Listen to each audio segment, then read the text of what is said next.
Son tiempos difíciles. Cuidado con el perro.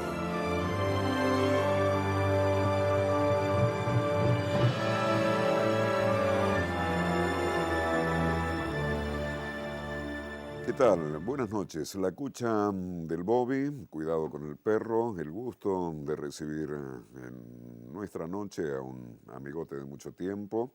Podríamos dar esta formación sistemática, este camino académico, pero le vamos a robar una frase que compartimos 2 segundos antes de empezar el programa. Entusiasta de la palabra, Leonardo Martí. ¿Cómo te va? Muy bien, Fito. Gracias por la invitación. Siempre es un gusto juntarnos para hablar de lo que fuere, ¿viste? Siempre me parece que esa frase resume bien. Entusiasta de la palabra, creo que vos también lo sos.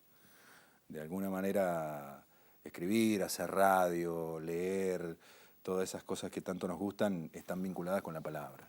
Así que es una buena definición, la estamos estrenando hoy. Sí. No es que voy por los bares y por las taperías No, es que diciendo... me gustó. Sí. ¿Y por qué en todo caso? ¿Por qué entusiasta de la palabra?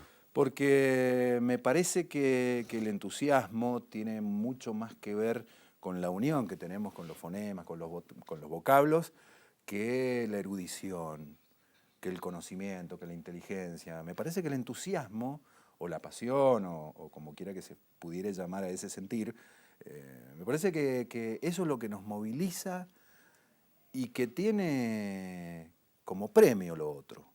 Después, gracias a ese entusiasmo o a esa inquietud, a meter el dedo en la torta, a tocar el timbre y salir corriendo, a hacer esas travesuras, una más es tratar de entender si pude decodificar lo que el autor me quiso plantear, ¿no? En materia de lectura y en materia de escritura, una buena manera es saber si soy capaz de poder transmitir lo que me está pasando y lo que quiero contar, ¿no? Sin hacerlo maniqueo, hay un maltrato respecto de la palabra, de un tiempo a esta parte, una pérdida de valor, algo. Yo creo que sí, me parece que sería medio fácil también caer en esa crítica que me parece que es bastante evidente, desde la falta de palabra, en el sentido de que la palabra ya no significa, hay periodistas que te dicen te doy mi palabra y te mienten, o no, no importa, pero ya la palabra no es lo que era. En ese sentido ya ahí, tomándolo lo que vos me preguntás por el lado del valor, ha perdido una consistencia, una densidad, un valor interrelacional de personas, pero también ha perdido consistencia en nuestra manera de hacernos pensar, ¿no? La palabra no es el vehículo para el pensamiento, la palabra ya es el pensamiento. Por eso cuando uno elige cómo va a decir lo que va a decir, ya está pensándolo, ya está el pensamiento.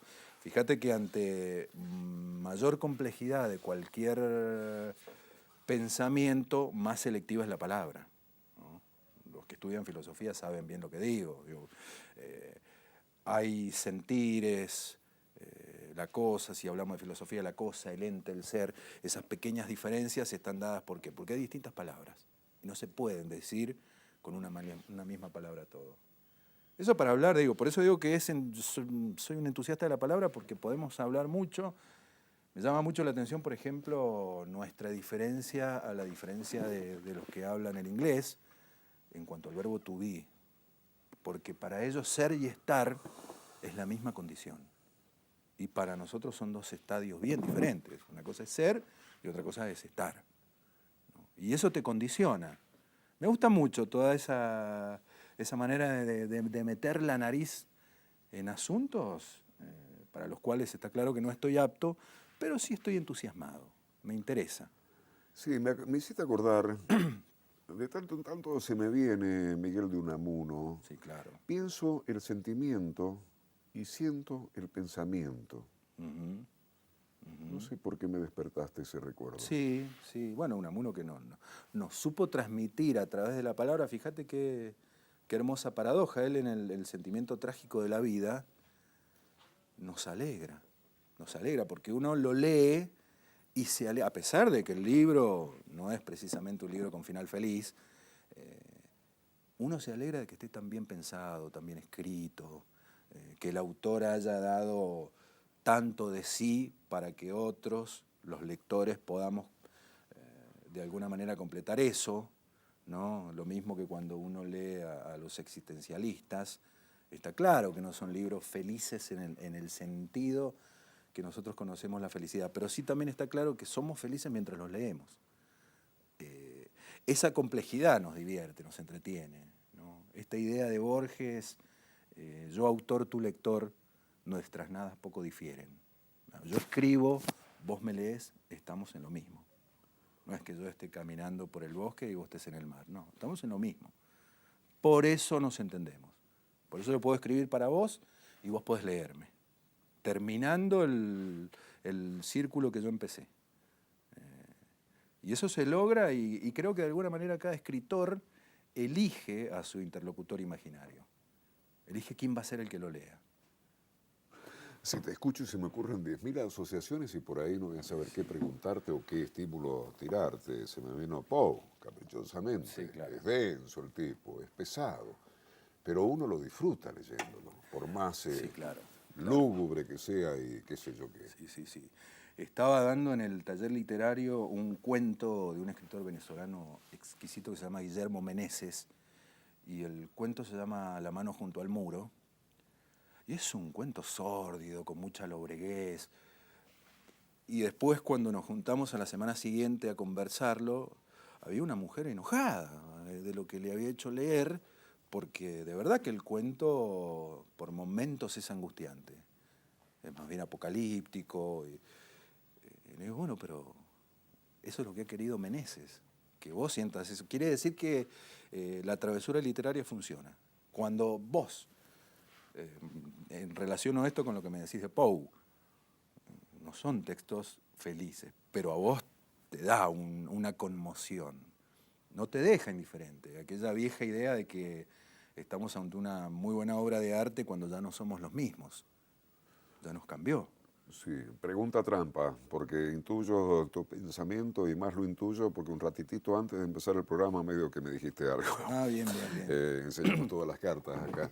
Yo me voy a hacer el sorprendido igual. Claro, a ver, tratemos de darle espontaneidad. ¿Qué visión tenés de la literatura en general y la literatura académica y cómo la literatura de los claustros? Sí, yo creo que se complementan, ¿sí? Está bien que haya gente que estudia y que de una manera erudita y académica dé una posición, y está bien que haya otros que vayan por otros caminos. Yo a lo mejor estoy en disidencia con aquellos que nos quieren hacer creer que la literatura solo es pensamiento, o que solo hay que tener un nivel intelectual determinado para disfrutarla. Me parece que hay una cuestión que es mucho más pasional y que leemos desde el páncreas. Te lo digo yo, que soy un admirador de Borges. Me preguntaron antes del programa qué escritor admiraba. Elegí en este caso a nuestro amigo Enrique Vilamatas, porque es uno de los tantos, pero el que más admiro es Borges. Lo que pasa es que poner a Borges era como una figurita repetida. Pero esa es una literatura que alguna vez se calificó de fría, de intelectual. Sin embargo, me parece que eso corresponde más a los que no lo han leído. Los que leemos a Borges sabemos que sentimos desde el páncreas. Hay, por supuesto, un cosquilleo intelectual, pero el estremecimiento es entero. Y lo obvio, ¿por qué Borges? ¿Por qué te gusta tanto? Que de paso te digo que a mí me encanta. Sí, Lo amo y me desprejuicio. También se ramifican los temas y se le pone ripio a la asociación de ideas. No, Borges, lo que decía, y le pegaron a Borges, y si vamos al caso, todos tenemos muertos en el placar. Son los mismos que ahora le pegan a Maradona por lo que dice. Me parece que no tiene demasiado relieve ese pensamiento, porque Borges es Borges por lo que escribió, no por lo que dijo. Yo no conozco en ningún lado del mundo que se le atribuya a Borges grandes virtudes de contestador de reportajes, que las tenía. Pero no es eso, Borges es Borges por lo que escribió. Entonces cuando hablamos de Borges tenemos que hablar de eso.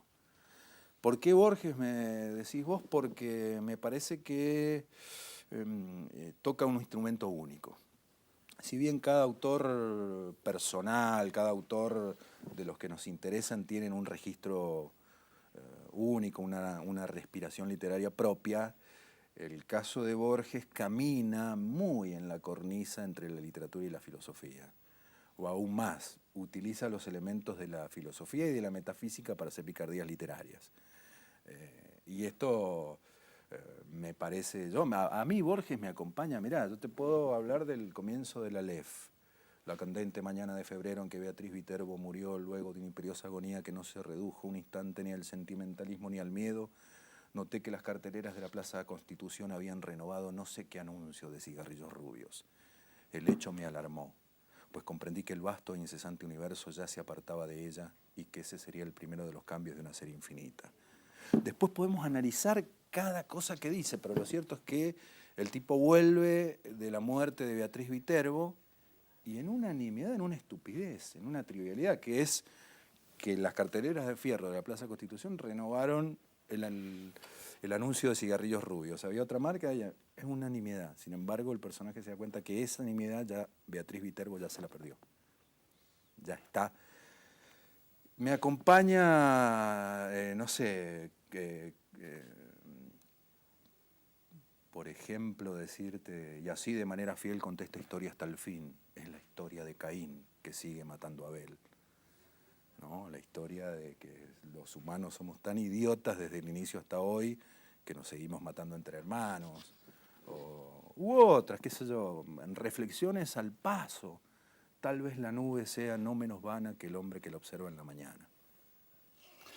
Yo con un nivel mucho más intuitivo, vos estás dando un perfil más técnico, pero asocio a Borges con, bueno, ni hablar, inteligencia, erudición, pero ahí al toque le pongo filosofía. Filosofía y mucho humor. Y te emocionan límites, o sea, sí. Hago una traducción muy torpe, ¿no? Con la memoria esa tuya que es maravillosa. ¿Quién dirá que no, que este vaso de vino, este sorbo, en tal programa de televisión de Cuidado con el Perro, no fue el último? O sea, te pega en el medio del pecho. Sí, tipo. Claro, claro. Te pega en el medio del te pecho. Pega en el medio, por eso decíamos que no es un escritor frío. ¿No? Basta leer, no sé, me acuerdo del Amenazado, es el amor, tendré que ocultarme o huir, bla, bla, bla, bla. Estar o no estar contigo es la medida de mi tiempo. Me duele una mujer en todo el cuerpo. Bueno, eso es un tipo que siente. Lo que pasa es que comparada esa figura, la figura de Hemingway, del escritor aventurero y protagonista de episodios hasta a veces casi épicos, el hombre que necesitaba sentir lo que iba a escribir, Borges parece efectivamente un ratón de biblioteca, que lo es, pero tiene mucho compromiso en lo que escribe. Sí. Y Enrique, no sé cuánto, te lo hago así bien. Enrique Vilamatas. Podría haber elegido un montón. Yo tengo, no como decía Atahualpa, no tengo tantos hermanos, pero tengo muchos amigos que me ha traído la literatura que jamás sabrán que son amigos míos cercanos.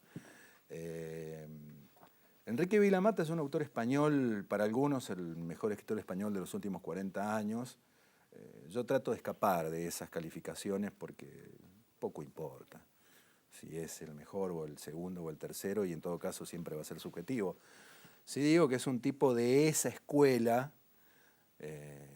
Vilamatas dice que la ironía es la forma más alta de la sinceridad. Y es un tipo muy travieso. A mí me gustan los escritores que hacen travesuras y que también estudian, ¿no? El travieso en sí mismo tiene, por supuesto, hablando de travesuras literarias, ¿no? Tiene un encanto, tiene su gracia, tiene un Bukowski, tiene, además del talento de Bukowski, pero el que además de ser travieso estudia y es capaz de mezclar ese estudio con tramas concretas, que en definitiva, ¿dónde está la cámara? Lo vamos a decir de una vez para siempre. La trama no importa, muchachos. La trama es una excusa. Es así. La trama es una excusa. La pausa no importa, muchachos. La pausa es una obligación, digo un golazo, literaria. Salud, mi amigo.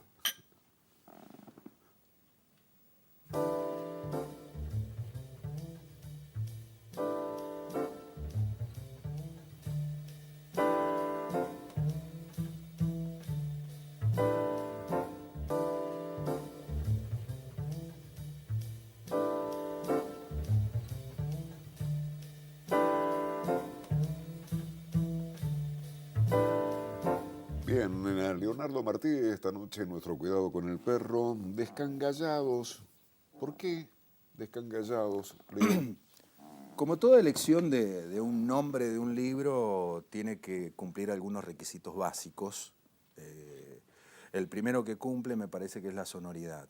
Descangallados me genera una atmósfera que tiene que ver con los cuentos y además la polisemia de su significado. Todo lo que significa desvencijado, ruinoso, enfermo, maltrecho, en mal estado.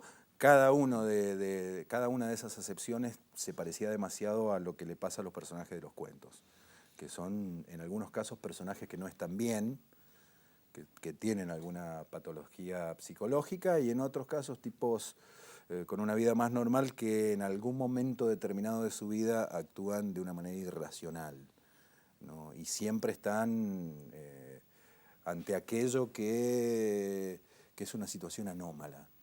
Y además porque descangallados es algo que está en mal estado, pero por el uso. Es algo maltrecho porque se ha usado demasiado, ¿no?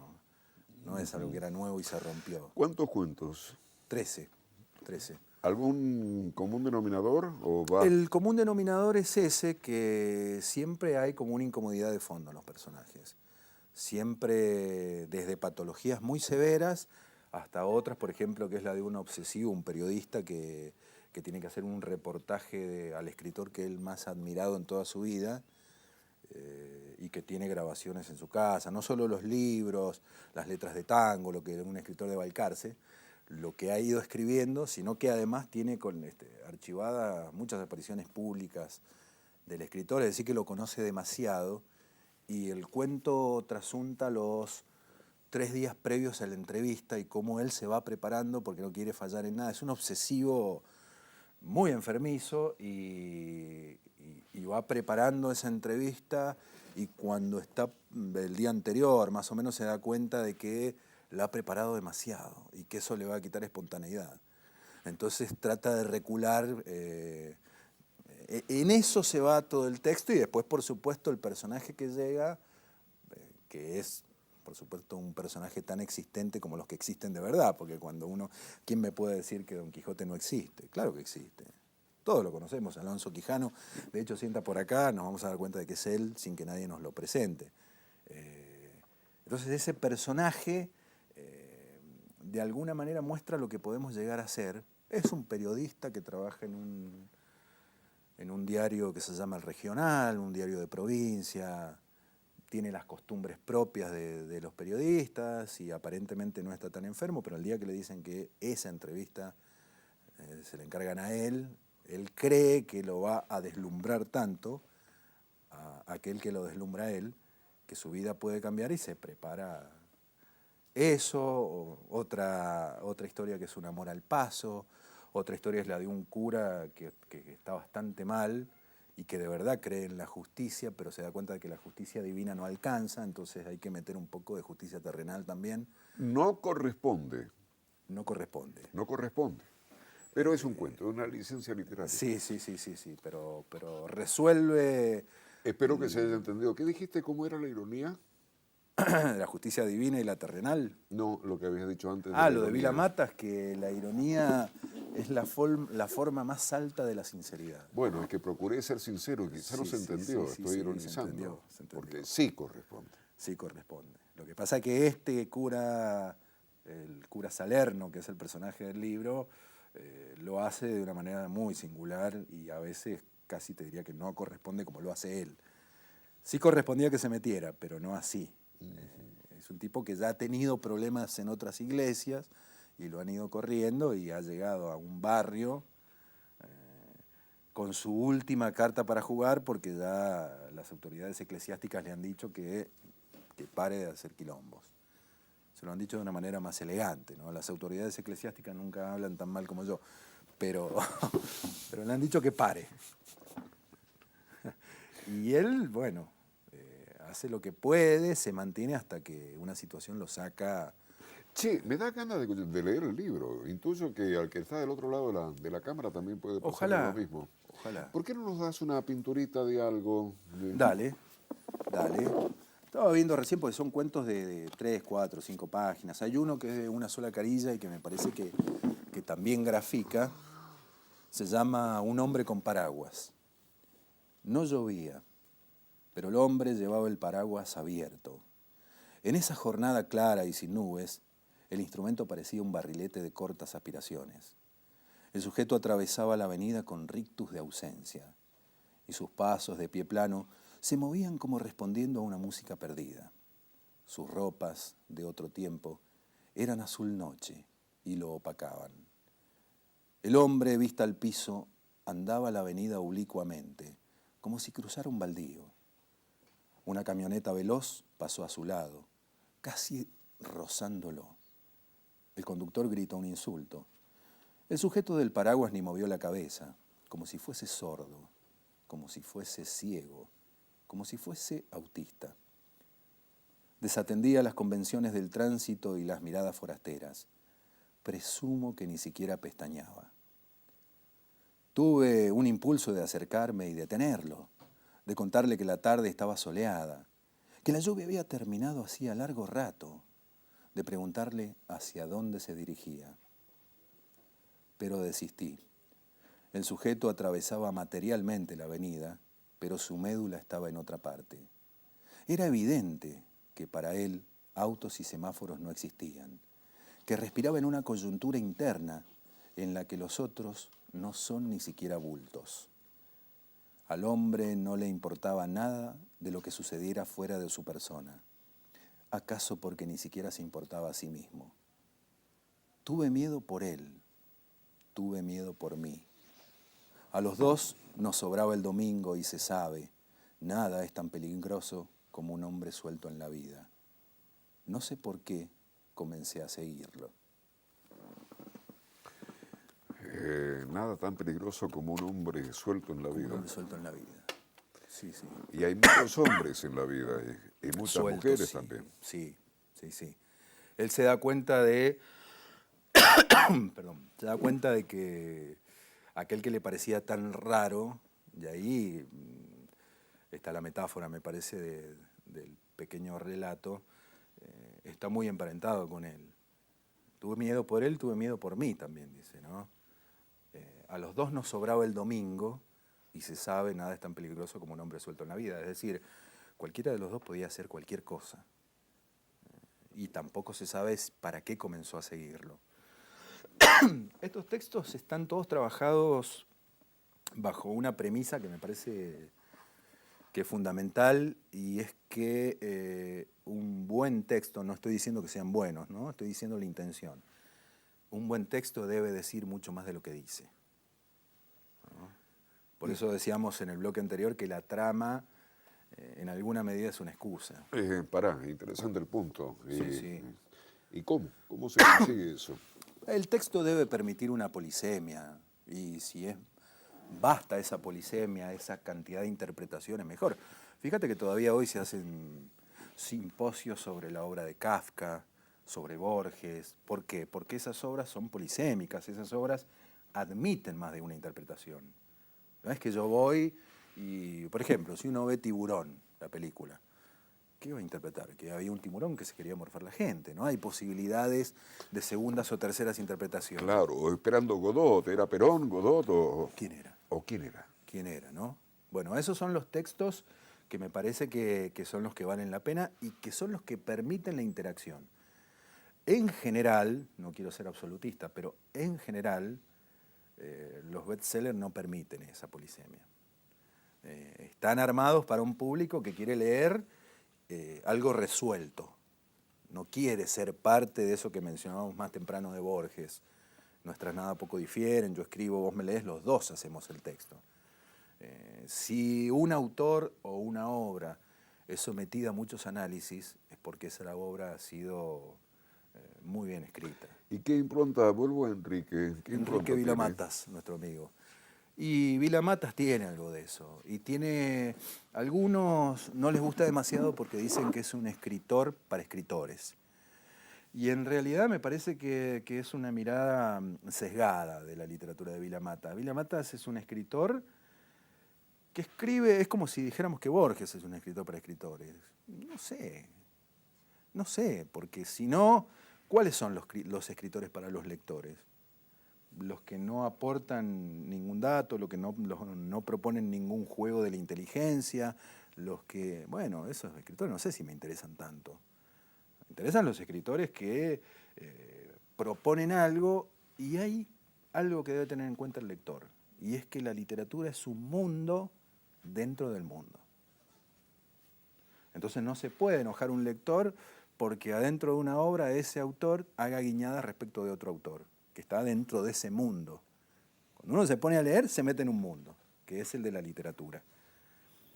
Si no, los autores estarían condenados a tener referencias de qué, de la televisión, o del Tomba, o de qué, para congraciarse con cualquier lector. Los escritores hablan de los temas, hablamos los escritores de los temas que nos interesan, que nos inquietan, y muy probablemente el mayor de esos temas sea la literatura. Sí, Borges siempre está, pero me acuerdo, he cometido que siempre me he estado preguntando, quizás vos lo sepas, si es una ficción literaria, una ocurrencia literaria, o roza lo autobiográfico. He cometido el peor de los pecados que un hombre puede cometer. No he sido feliz. No, un lector común no necesita estudiar filosofía y letras en la UNCUYO. Es una frase muy sencilla de entender y es una trompada filosófica en el medio de la vida. Sí, sí. Está esa idea de que hemos venido virtuosamente a ser felices y si no lo logramos es pecaminoso. Yo creo que Borges era un ser desgraciado por naturaleza, pero no porque haya cometido un pecado. En las elecciones que uno tiene para hacer en la vida, creo que él eligió lo que quería. No es que eligió algo erróneo y por eso no fue feliz. A lo mejor no era feliz por situaciones más complejas, aunque también hay una engañapichanga ahí. Yo sé que intuyo que cuando el tipo se sentía el mejor escritor del planeta, alguna felicidad te tiene que retribuir, sobre todo si has dedicado tu vida a eso. Cuando el tipo se dio cuenta en un momento, allá por el 61, creo que fue cuando le dan el premio Formentor con Samuel Beckett, y el mundo descubre que Borges es Borges, nosotros los argentinos ya lo sabíamos, pero el mundo se da cuenta de que era un autor de tamaña dimensión en Argentina, esa repercusión mundial sobre su obra, no sobre su ego, sobre su ser, porque Borges era un tipo de una vida muy recoleta, ¿no? Muy austero, muy frugal para las comidas, no le interesaba nada más que lo literario. Entonces, haber generado una obra de alto impacto en el mundo me parece que le ha traído felicidad. Eso está claro, digo. No ensayó otras posibilidades de la felicidad porque no le interesaron. Me parece que fue como una guiñada de decir, bueno, no tuve hijos, no trabajé en una zapatería y no fui feliz como otros, aunque había algo de corrosión o algo irónico también ahí, me parece, ¿no? Sí, que connota con otro matiz que uno duda desde la ignorancia, que curiosamente tiraba mensajes de extrema humildad o de sobreactuación de humildad. Pero era así, era así. Yo creo que era así. Más allá de que los puede haber exacerbado, cuando decía perdón y mi ignorancia, sí, es verdad que había un personaje, pero en el fondo los que lo conocieron, y mucho, por ejemplo Bioy Casares, rescatan eso, era un tipo muy, muy tranquilo. Y hay un documental de Ricardo Willischer que se llama Borges para Millones, en donde él dice, yo no tengo nada que ver con el Borges público, el que da entrevistas. No tengo nada que ver con ese. Es como que actúa un personaje también. Bueno, de hecho tiene un poema, Borges y yo. Borges y yo, al otro, a Borges, es al que le suceden las cosas. Claro.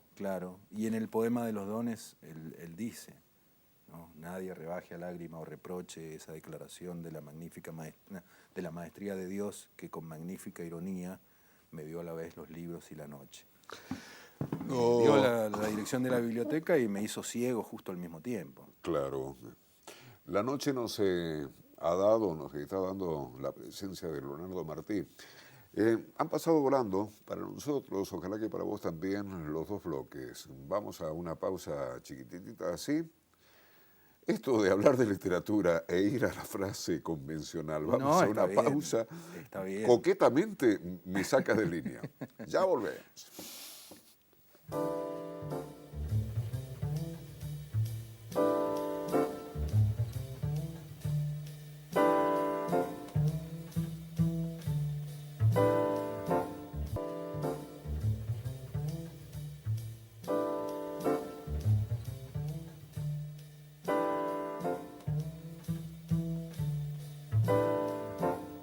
Bien, Leo, taller, Sí. ¿dónde?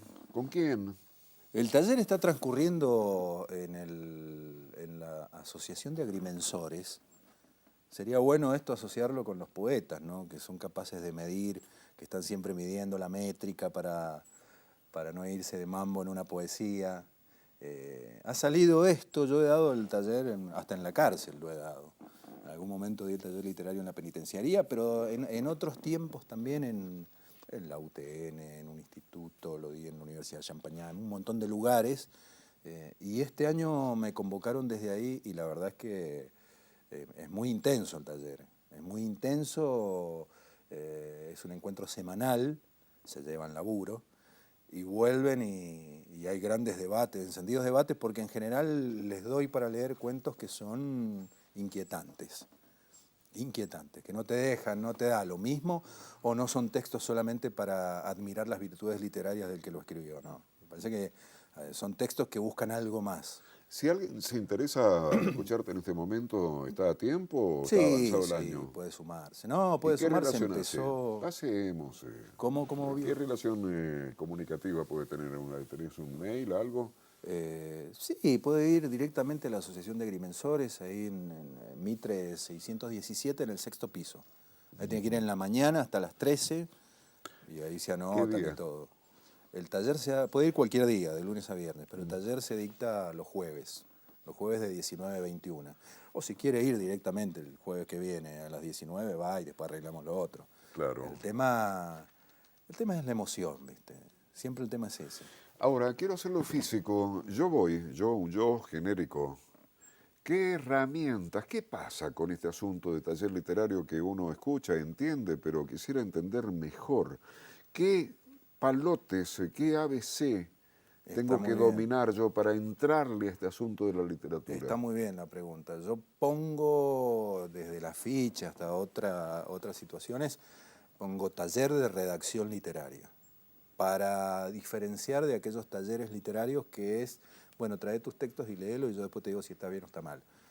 A mí, yo no critico a nadie, tengo muy buena relación con todos los colegas, a mí me gusta otra forma de trabajo y es, antes de exigirle al alumno que traiga sus textos, darle herramientas de la construcción de un texto, cómo se va construyendo una metáfora, qué conviene hacer en una enumeración, qué es la literación, cuándo conviene, cuándo no, eh, hasta llegar a lo central de la literatura, que es el cono de sombra, que tiene distintos nombres, ¿no? El dato escondido, el cono de sombra, la teoría del iceberg, que es lo que el autor calla.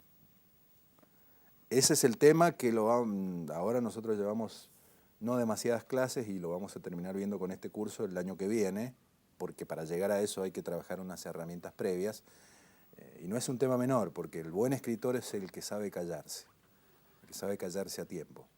El buen escritor no cuenta, el buen escritor sugiere. Y es el lector el que decodifica esa sugerencia. Eso se conoce como el cono de sombra o como la teoría del iceberg, que vos ves en el iceberg un bloque de hielo, pero abajo hay algo que está más escondido. Claro, ¿qué me está diciendo de tipo? ¿Qué hay? ¿De qué? ¿Qué dice la historia? Te está dando Subterráneamente. la posibilidad de que vos tengas una interpretación, de que vos leas el texto. Te mencionaba recién lo del texto de Guillermo Meneses. Vos sabés el debate que se armó, porque cada uno de los que lo leyó, son 8 o 9 alumnos, tenía una interpretación singular de eso. Bueno, eso se logra cuando el texto ha sido muy bien escrito. Un texto literario difiere de un texto científico en, obviamente, muchas, partes, pero hay una que es central y es que el texto literario necesariamente debe ser ambiguo. El texto científico no, debe ser preciso. El texto literario debe decir mucho más de lo que dice. Y debe sugerir, debe Pero ahí dejar... tenemos una palabra. Mirá, parece que no tiene nada que ver, pero me disparaste ahí, con la velocidad de la memoria, a Juan Carlos Gené, en el Centro de Congresos y Exposiciones, y dio cuenta del valor de la ambigüedad y se refirió a Confesiones de Invierno, de Charly García, como una maravilla. O Bueno, sea, tenemos ahí otro ingrediente ahí, de la palabra, de la palabra. sí, Volvemos sí, una y sí. otra vez a la palabra. Ahí tenés un entorno que era las épocas que se vivían. Entonces convenía ser elíptico. No había que hablar directamente. Había los músicos, los escritores, los poetas, todo el mundo hablaba en clave, ¿no? Y esa elipsis tenía que ver básicamente con que no se podía decir lo que quiero decir. Entonces lo digo de otra manera. Sí, claro, está muy bien eso. Hay muchos temas de esa época que tienen casi ese instinto de supervivencia. Pero déjame insistir, como Sí, un adolescente, voy a tu taller. sí. ¿Qué primera? Debe haber un combo ahí de cinco jugadores. Deben ser 150 los jugadores a dominar, pero 5 más importantes. El primero, y creo que es el determinante, es que vos puedas en el taller encontrar tu respiración literaria. Es decir, yo digo algo siempre en broma y también en serio. Apenas empezamos el taller, digo, muchachos, les tengo 2 noticias. Una buena y una mala, para que nos entendamos desde el principio. Empecemos por la mala. Nunca van a escribir como Shakespeare, como Cervantes, como Tolstoy, como Kafka. Ya sé que es un bajón, no se depriman porque ahora viene la buena. ¿Y cuál es la buena? Te dicen. Y la buena es que, aunque hubiera querido Borges, nunca hubiera podido escribir como ustedes. Es la respiración literaria propia, ¿no?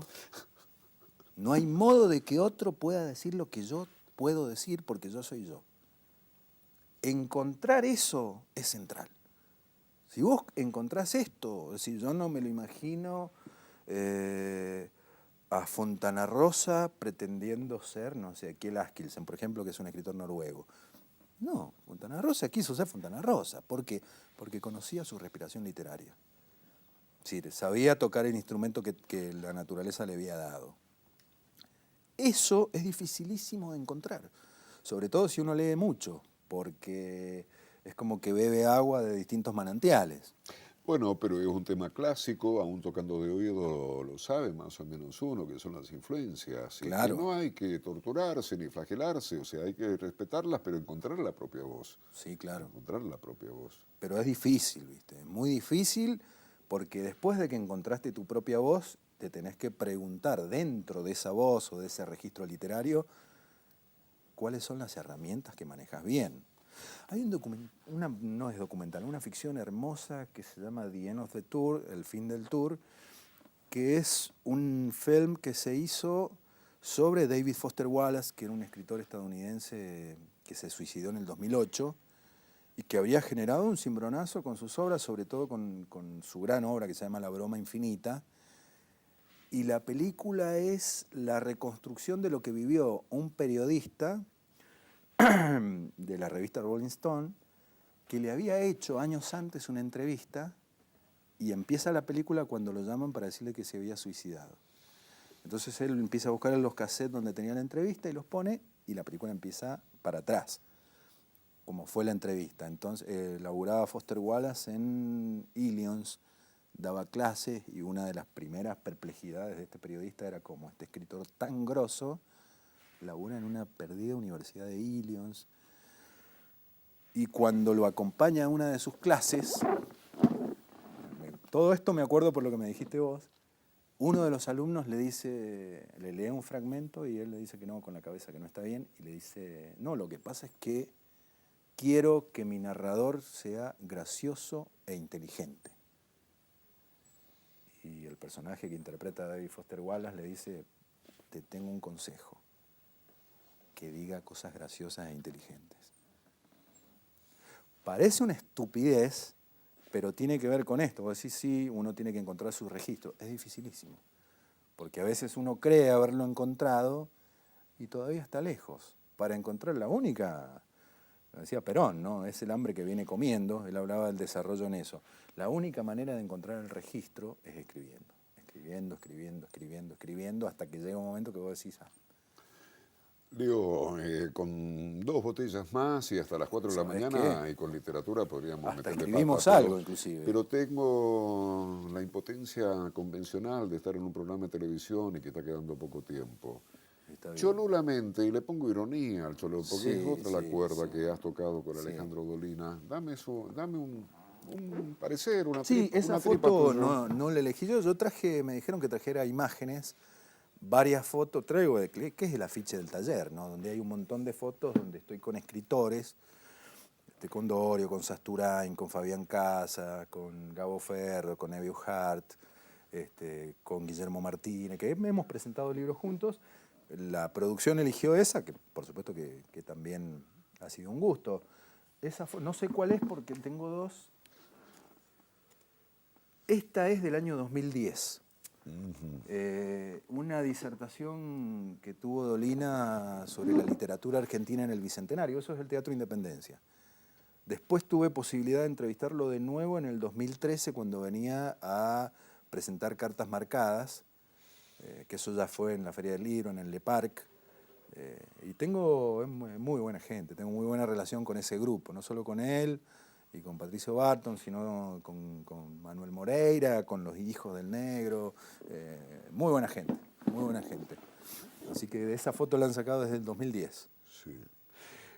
Ya como en las películas, las revistas esas que van a las preguntas así, podrías dar 437, pero dame 15 autores como para entrarle a leer.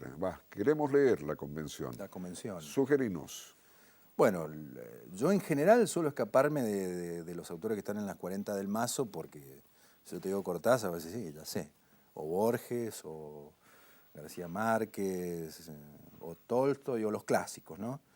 A mí me gusta ir por otros grandes autores. Bueno, del boom latinoamericano a mí me gusta mucho Augusto Roa Bastos, me gusta mucho Juan Rulfo, que no son las estrellas del boom, ni mucho menos. También me gustan algunos fragmentos de Cortázar. Cortázar es un autor muy dispar. Tiene muchos cielos, pero también tiene senderos poco fértiles porque era un escritor muy experimental.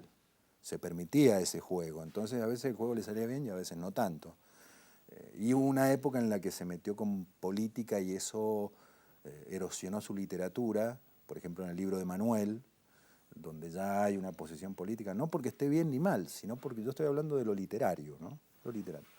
Pero, a ver, este escritor noruego que decíamos recién, Kjell Askildsen, es un escritor que publica Lengua de Trapo, que es extraordinario. El libro más celebrado de él es una colección de cuentos que se llama Un vasto y desierto paisaje. Jean Echenoz. Te doy hasta el libro para un año, autor francés. Anif Kureishi. Sí, pero con lenguaje de barrio yo te preguntaría sobre Actuo. Pero Leo, ¿cómo conseguí esos nombres? ¿Cómo conseguí esos textos? Están. No te voy a decir en qué librería están, pero están. No quiero hacerle chivo a ninguna, pero los encontrás. Si no, están en la web también, ¿eh? Ojo. Pero hay muchísimos escritores, no sé, por ahí yo los digo y el que no tomó nota se pasó, sobre todo si hablo de un noruego o de un húngaro, de un francés, pero hay muchos, Guillermo Meneses, que es el venezolano, nuestro querido uruguayo Felisberto Hernández, que está como afuera de la élite literaria de Uruguay. Uno habla de Uruguay y ¿qué piensa? Sí, no dijiste Galeano, no dijiste Onetti, claro. Onetti, piensa Galeano, piensa Ida Vilariño, claro. Mario Benedetti, y sin embargo me parece ahí que está Felisberto Hernández, el ecuatoriano Pablo Palacios. Tiene una literatura que linda con la locura.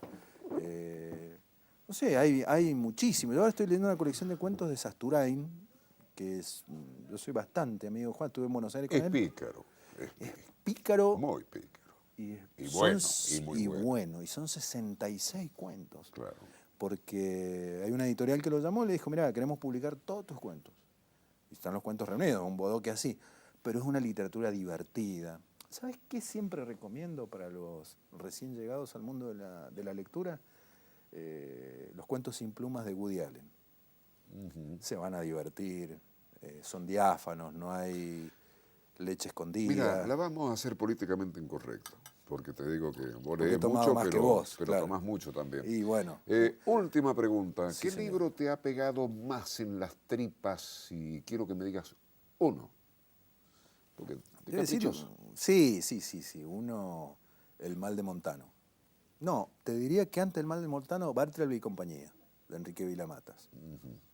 Y del que siguió se llamó El mal de Montano. Pero tiene que ver, me acuerdo, digo, sé que estamos cerrando y no quiero hablar de más. Me acuerdo, por ejemplo, de Un pequeño café de Marco de Nevi. Me acuerdo patente el sudor frío que me corrió en las últimas 2 páginas. O me acuerdo la excitación de haber terminado La conjura de los necios, de Kennedy Toole, que es una novela casi cervantina, ¿no? El personaje es casi un Quijote. Esa es una novela muy festiva, muy divertida, la recomiendo muy calurosamente. Además, el autor también, una vida tremenda, se suicidó muy joven y la obra se publicó de manera póstuma, pero es una novela hermosísima. Vos lees mucho, Leo. Un gusto, hermano, un gustazo. Para mí también. Pasó así el programa. Se pasó rapidísimo y la verdad que doblemente agradecido por la invitación. Estaba agradecido antes, después que me hiciste hablar de libros y me diste vino, imagínate que me voy muy contento. No es necesario, perdón por la ironía. El neologismo también. No es necesario, pero está de más que te lo diga, porque no lo vas a hacer. No pierdas la pasión y el entusiasmo por la palabra. Sí. Gracias, Fito. Buenas noches. Cuidado con el perro. Leonardo Martí esta noche.